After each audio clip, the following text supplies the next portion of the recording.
Hello friends, जय माता दी। कैसे हैं आप सब। दोस्तों, एकादशी है। आमतौर पर प्रत्येक एकादशी पर हम भगवान विष्णु का ही पूजन करते हैं, परंतु ये एकादशी और भी विशेष होती है। कैसे? क्योंकि इस एकादशी पर माँ भद्रकाली की पूजा की जाती है। भद्रकाली जो कि शिवजी के बालों से प्रकट हुई थी और इसी कारण हम इन्हें भद्रकाली कहते हैं। उनके प्राकट्य का मुख्य उद्देश्य पृथ्वी के राक्षसों का संहार करना था। इसलिए इस दिन आप काली माँ की पूजा करें ना करें, एक बार कम से कम जरूर बोलें ओम जयंती मंगला काली भद्रकाली कपालिनी दुर्गा क्षमा शिवा धात्री स्वाहा स्वधा नमोस्तुते। भद्रकाली पापों से मुक्ति देने वाली देवी है, दुर्गा का स्वरूप है। जीवन में अगर भूत प्रेत आदि की बाधा है, नजर दोष की बाधा है, तो उन सब से आपको राहत मिलती है। आज के दिन आपको भद्रकाली की पूजा करने से धन धान्य में वृद्धि होती है, सारी कमी दूर होती है। बात कर लेते हैं हम अपरा एकादशी में विष्णु भगवान के महात्म्य की। तो महाभारत काल में भगवान श्री कृष्ण ने युधिष्ठिर को इस व्रत का महात्म्य और विधि को बताया था। अपरा एकादशी का व्रत सभी प्रकार के पापों से मुक्ति प्रदान करने वाला व्रत है और महाभारत काल में युधिष्ठिर के आग्रह करने पर श्री कृष्ण भगवान ने अपरा एकादशी व्रत के महात्म्य के बारे में पांडवों को बताया। भगवान श्री कृष्ण कहते हैं, हे राजन, ये एकादशी अचला और अपरा दो नामों से जानी जाती है और जेठ माह के कृष्ण पक्ष की एकादशी है, अपार धन देने वाली है और जो भी मनुष्य इस व्रत को करते हैं वे संसार में प्रसिद्ध हो जाते हैं, अचल धन संपत्ति उनको प्राप्त होती है। इस व्रत को सर्वप्रथम प्राचीन काल में महिध्वज नामक एक धर्मात्मा राजा थे, उन्होंने किया था और उसका छोटा भाई वज्रध्वज बड़ा ही क्रूर, अधर्मी और अन्यायी था। वो अपने बड़े भाई से द्वेष रखता था और इस पापी ने एक दिन रात्रि में अपने बड़े भाई की हत्या करके उसकी देह को एक जंगली पीपल के नीचे गाड़ दिया। इस अकाल मृत्यु से राजा प्रेत आत्मा के रूप में उसी पीपल पर रहने लगा और अनेक उत्पात करने लगा। और एक दिन अचानक धौम्य नामक ऋषि उधर से गुजरे। उन्होंने प्रेत को देखा और तपोबल से उसके अतीत को जान लिया। अपने तपोबल से उस प्रेत उत्पात का कारण समझा और ऋषि ने प्रसन्न होकर उस प्रेत को पीपल के पेड़ से उतारा तथा परलोक विद्या का उपदेश दिया। दयालु ऋषि ने राजा की प्रेत योनि से मुक्ति के लिए स्वयं ही अपरा एकादशी का व्रत किया और उसे अगति से छुड़ाने के लिए उसका पुण्य प्रेत को अर्पित कर दिया। इस पुण्य के प्रभाव से राजा की प्रेत योनि से मुक्ति हो गई और ऋषि को धन्यवाद देता हुआ दिव्य देह धारण कर पुष्पक विमान में बैठकर स्वर्ग को चला गया। अतः अपरा एकादशी बहुत ही महत्वपूर्ण एकादशी है और इस कथा को पढ़ने सुनने से मनुष्य सभी पापों से छूट जाता है, अपार खुशियों की प्राप्ति होती है, समस्त पापों से मुक्ति मिलती है। अपरा एकादशी की पूजा जो भी करना चाहते हैं या व्रत करना चाहते हैं या इस दिन को ऑब्जर्व करना चाहते हैं तो आपको अपरा एकादशी के एक दिन पहले यानी दशमी तिथि के दिन से ही कुछ नियमों का पालन करना चाहिए। हो सके तो एक समय भोजन करें और नहीं तो कम से कम सात्विक भोजन करते रात को ओम नमो नारायण ये बोलते हुए या ओम नमो भगवते वासुदेवाय का जप करते हुए आपको ब्रह्मचर्य का पालन करते हुए सोना चाहिए। एकादशी के दिन सुबह जल्दी उठे। हमेशा कहती हूँ कोई भी त्यौहार हो, तिथि हो तो जल्दी उठने से क्या होता है, मनुष्य को उस दिन का आपको पूरा फायदा प्राप्त होता है और आप पूरे दिन को आप यूज़ कर सकते हैं। इस दिन भगवान विष्णु के त्रिविक्रम रूप की पूजा करके उनका ध्यान करके आशीर्वाद लिया जाता है और निर्जल व्रत का संकल्प करना होता है। संभव ना हो सके तो आप पानी के साथ या एक समय फलाहार करके भी इस व्रत को कर सकते हैं और जब द्वादशी का दिन आएगा उस दिन पारण करके ही इस व्रत को खोलना चाहिए। तो सुबह जल्दी उठ करके सबसे पहले अपने घर के मुख्य द्वार आदि की सफाई कर लीजिए, हल्दी के जल का मुख्य द्वार पर छिड़काव करें, तोरण बांधे, रंगोली से सजाएं। हो सके तो गंगा स्नान इस दिन अवश्य करना चाहिए। एकादशी को गंगा स्नान ऐसे भी करने से समस्त पापों का नाश होता है, पुण्य फल की प्राप्ति होती है, धन धान्य में वृद्धि होती है। नहीं है गंगा स्नान नहीं कर सकते, ऐसे भी कोरोना काल है, बाहर जाना पॉसिबल नहीं है, तो घर में ही थोड़ा सा गंगा जल या काले तिल मिलाकर आप स्नान कर सकते हैं। स्नान करके साफ पीले या हल्के रंग के वस्त्र आपको धारण करने चाहिए। नीले काले रंग के वस्त्र ना पहने। इसके बाद सबसे पहले सूर्य देव को एक लोटा जल अर्पित कीजिए। ओम सूर्याय नमः, ओम भास्कराय नमः, ओम आदित्याय नमः ऐसे बोलते हुए जल अर्पित कीजिए और फिर दक्षिण मुखी हो जाइए और मुखी होकर उसी लोटे से आप जल अर्पित करें और ओम सर्वेभ्यो पितृभ्यो नमो नमः इस मंत्र का आप जप करते रहें। इसके बाद आप अपने जो पूजा स्थल है उसकी सफाई करें और भगवान विष्णु को स्थापित आपको करना चाहिए। उनका ध्यान करें। पूजा की चौकी लगा सकते हैं या फिर अपने मंदिर में जहाँ पे आपने स्थापित किया हुआ है वहीं पर आप पूजन कर सकते हैं। और चौकी अगर लगाएंगे तो पीले रंग का कपड़ा उस पर आपको बिछाना चाहिए और चित्र या मूर्ति को पूरब दिशा की तरफ एक पटरे पर पीला कपड़ा बिछाकर स्थापित करें। अभिषेक करना चाहिए दक्षिणावर्ती शंख से, ये बहुत शुभ होता है। हमेशा कहती हूँ कि कोई भी बड़ा त्यौहार हो, आप गुरुवार का दिन हो, इस दिन विष्णु भगवान को दक्षिणावर्ती शंख से आपको अभिषेक कराना चाहिए। इससे कष्ट दूर होते हैं, जीवन में शांति आती है और अपार धन की प्राप्ति होती है। कहते हैं जिस घर में दक्षिणावर्ती शंख होता है उस घर में कभी भी धन की कोई कमी नहीं होती है। कैसे रखना चाहिए दक्षिणावर्ती शंख? हमेशा किसी ब्रह्मचारी पंडित जी द्वारा 1.25 लाख मंत्रों से जप करा करके या खुद से ब्रह्मचर्य का पालन करते हुए 1.25 लाख जप से आप सिद्ध करके इसको घर में रखें।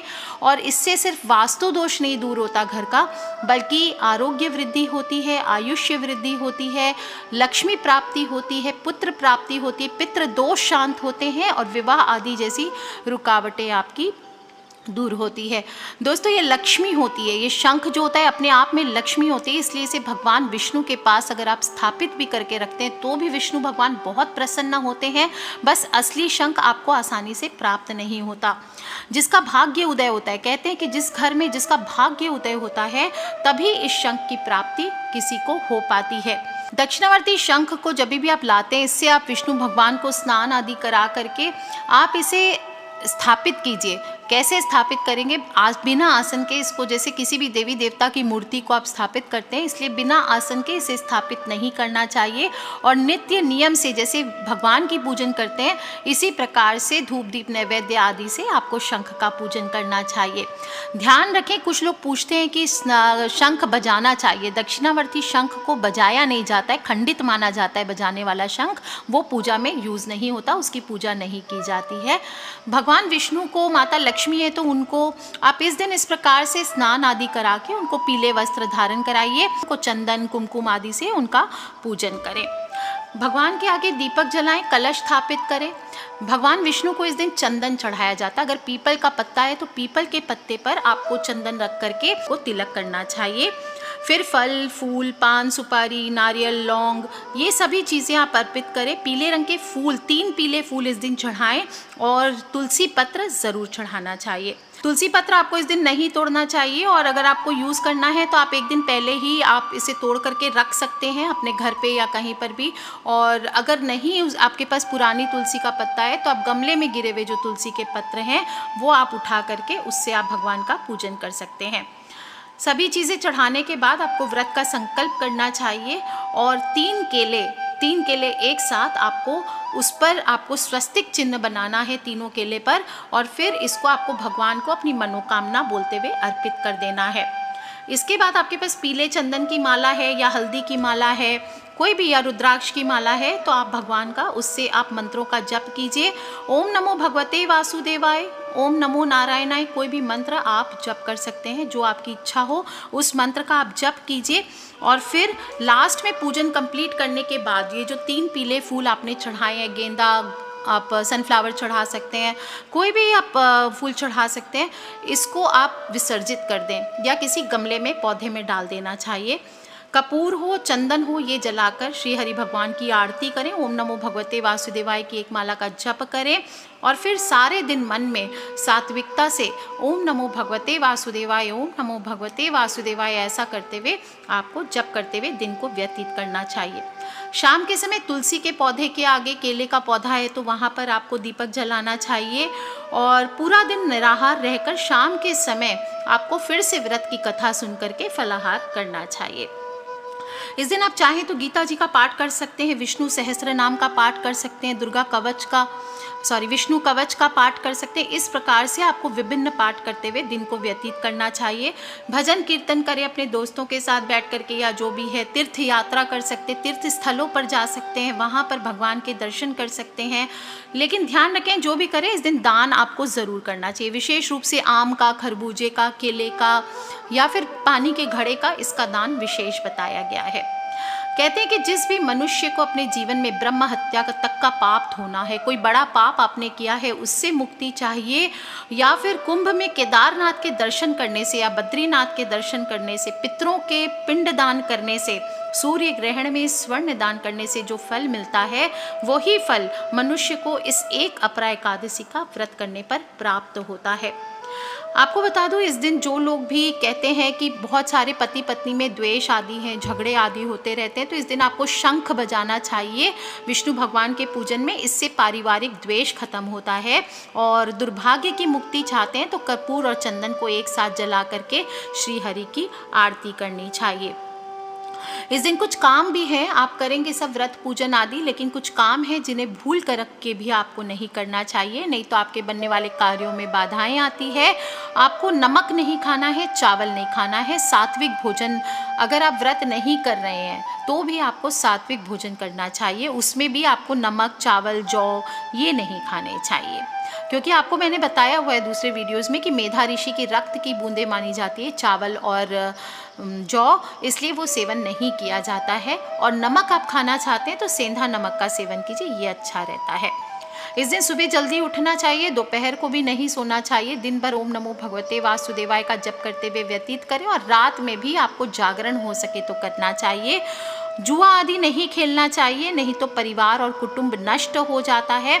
जिस स्थान पर जुआ खेला जाता है वहाँ अधर्म का राज होता है, इसलिए जुआ नहीं खेलना है। पान नहीं खाना है, तामसी प्रवृत्ति को बढ़ाता है पान। इस दिन आप भगवान को अर्पित कर सकते हैं केले, पान। अच्छा, जो केले आप भगवान को चढ़ाएंगे वो आपको बाद में गऊ को खिला देना चाहिए या दान कर देना चाहिए, खुद नहीं खाना है। इस दिन आपको मैं बता चुकी हूँ, दातुन नहीं करना चाहिए, बाल काटना, नाखून काटना, दाढ़ी बनाना ये ना करें। किसी की भी बुराई, देखिए हम सात्विकता सिर्फ व्रत की नहीं करते हैं, व्रत सिर्फ भोजन का नहीं होता है, मन का भी व्रत किया जाता है। और मनुष्य को जिस दिन भी व्रत करे उस दिन तामसी व्यवहार से दूर रहना चाहिए। किसी के प्रति मन में कटु भाव ना लेकर के आए आप, और समाज नहीं तो इससे घृणा की नज़र से आपको देखता है। और हिंसा केवल शरीर से नहीं होती है, मन से भी होती है, मन में विकार आता है। इसीलिए किसी के बारे में बुराई करना, झूठ बोलना, किसी को अब्यूज़ करना, इस तरह की चीज़ भी आपको नहीं करना चाहिए। इस दिन पति पत्नी को भी मन एक साथ पूजा में लगाना चाहिए। पराये पुरुष हो, पराई स्त्री हो, इनकी तरफ आंख उठा करके भी नहीं देखना चाहिए, ये गलत काम है, ये तो किसी भी दिन आपको नहीं करना चाहिए। और आपको पति पत्नी को भी ब्रह्मचर्य करते हुए दिन को व्यतीत करना चाहिए। दोस्तों, इस प्रकार से ये अपरा एकादशी का व्रत आप करें, केले का उपाय कीजिए। आप देखिए आपके सारा दुर्भाग्य नष्ट होगा, आपके घर में अपार धन संपदा की प्राप्ति होगी, अपार यश की प्राप्ति होगी, मान सम्मान की प्राप्ति होगी। और भूत प्रेत जैसे जो निकृष्ट योनियां हैं, ब्रह्म हत्या तक का पाप है, इन सभी से मुक्ति आपको मिलती है। नरकगामी मनुष्य भी इस व्रत के प्रभाव से पाप मुक्त हो जाता है। और यह व्रत पाप रूपी वृक्ष को काटने के लिए कुल्हाड़ी का काम करती है, और पुण्य कर्मों की प्राप्ति के लिए किसी भी कल्प वृक्ष से कम नहीं है। तो दोस्तों, आप भी कीजिए। जो मैंने व्रत की कथा सुनाई है, और कुछ करें ना करें, इस व्रत की कथा सुनने सुनाने से भी अपार पुण्यों की प्राप्ति होती है। गंगा जी के तट पर पिंड दान के समान फलों की प्राप्ति होती है, 3 पुष्करों में स्नान के समान फलों की प्राप्ति होती है। तो आप भी इस पुण्य को प्राप्त जरूर करें, खिलखिलाते रहें, मुस्कुराते रहें। अपने फ्रेंड्स, फैमिली, मम्मी पापा, भाई बहन, बच्चे, सभी लोगों से इसे शेयर करना बिल्कुल ना भूलें। किसी भी तरह के प्रश्न हो इसको लेकर वीडियो के नीचे लिख करके पूछ ले। दोस्तों, खिलखिलाते रहे, मुस्कुराते रहे। आप सभी को एकादशी की हार्दिक शुभकामनाएं। भगवान विष्णु, माता लक्ष्मी सदा आपकी रक्षा करे, दरिद्रता को आपके घर से दूर रखे, यही मेरी मनोकामना है। आज के लिए इतना ही friends, take care, love you all. जय माता दी, बम बम भोलेनाथ की जय, विष्णु भगवान की जय, लक्ष्मी मैया की।